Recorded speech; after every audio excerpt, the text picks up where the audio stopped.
नमस्कार दोस्तों, स्वागत है आपका ए टू जेड स्टोरीज अद्भुत ऑफिशियल पर। साधु संत फकीर गुरु रहबरों की सदा ही जय जयकार। जो कामिल मुर्शिद होते हैं, जो गुरु होते हैं, जो संत होते हैं, पूजी पहुंचे हुए, वो जब भी किसी के जिंदगी में आते हैं तो कहते हैं कि संतों के मिलने से इंसान की जिंदगी जो है वो आसान हो जाती है, जीवन जो है वो आसान हो जाता है। और कामिल मुर्शिद फ़कीरों की जब नज़र पड़ जाती है तो उनकी करम नवाजी जब हो जाती है तो वो कभी नहीं चाहते कि हमारे बच्चे जो हैं वो कष्ट झेलें हमारे पास आने के लिए। ऐसा वे कभी नहीं चाहते। तो ये एक बिल्कुल रियलिटी है। नकोदर के फ़कीर शहंशाह साईं जी। अब हुआ यूं कि उनके दरबार पे एक लड़का था जो काफ़ी मानता था उनको, और वो उसने कुछ जैसे कहते हैं कि एक मन्नत मांग ली। तो मन्नत तो पूरी हुई, मन्नत तो पूरी हो गई थी, लेकिन उसने क्या किया कि उसने यहाँ से जो है जलंधर में ना, जब आप नकोदर चौक के पास है वो जगह जहाँ पे वो रहने वाला लड़का, तो उसने वहाँ से क्या किया कि वो पैदल चल दिए। उसने कहा कि मैं पैदल जाऊंगा। अब ये मन्नत थी नहीं कि पैदल जाऊंगा, मन्नत थी कुछ मैं माथा टेकने आऊंगा। तो अब माथा टेकने जाना था तो चल दिए वो।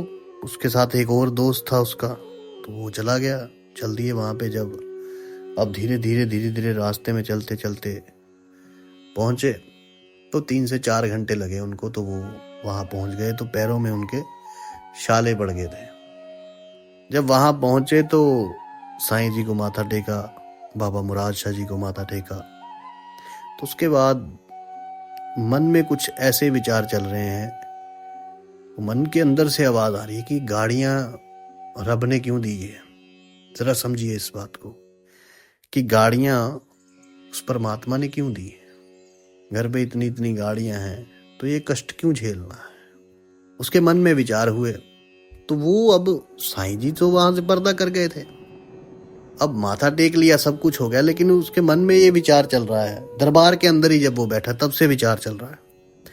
अब जब सोच रहा है कि मैं क्या करूं, कैसे करूं, यार मेरे अंदर ये विचार क्यों चल रहा है कि आखिर मेरे को ये नहीं करना चाहिए था या ये करना चाहिए। मेरी तो श्रद्धा थी, मैं तो श्रद्धा भावना से आया हूँ, लेकिन अब ये विचार चल रहा है उनके मन में, खत्म ही नहीं हो रहा है। ये विचार खत्म ही नहीं हो रहा। 1 दिन हुआ, 2 दिन हुए, 3 दिन हुए, 4 दिन, ऐसा लग रहा है जैसे अंदर से साईं जी की आवाज़ आ रही हो, उसे ऐसा लग रहा है। अब ये बात बड़ी हो गई क्योंकि बार बार एक ही विचार आते रहना। और बंदा सोचना कि यार शायद मैं कोई गलती कर आया कि गाड़ियाँ दी हैं तो पैदल क्यों आ रहे हैं, गाड़ियाँ, ऐसी बात उसके अंदर चल रही है। तो कह रहा सोते वक्त भी मेरे को ऐसा ही कुछ दिख रहा है। तो उसके जो माता जी थे, उनके कोई गुरु थे जो ये इन्हीं पीरों फकीरों की रास्तों में लाइन में ही थे जो। तो उन्होंने उनसे बात की तो उन्होंने कहा कि देखो, साईं जी का इतना कहना है कि जो पूर्ण गुरु होते हैं, उन्होंने बताया कि जो पूर्ण गुरु होते हैं, पूर्ण मुर्शिद होते हैं, वो कभी नहीं चाहते कि हमारा बच्चा कष्ट झेल के आए।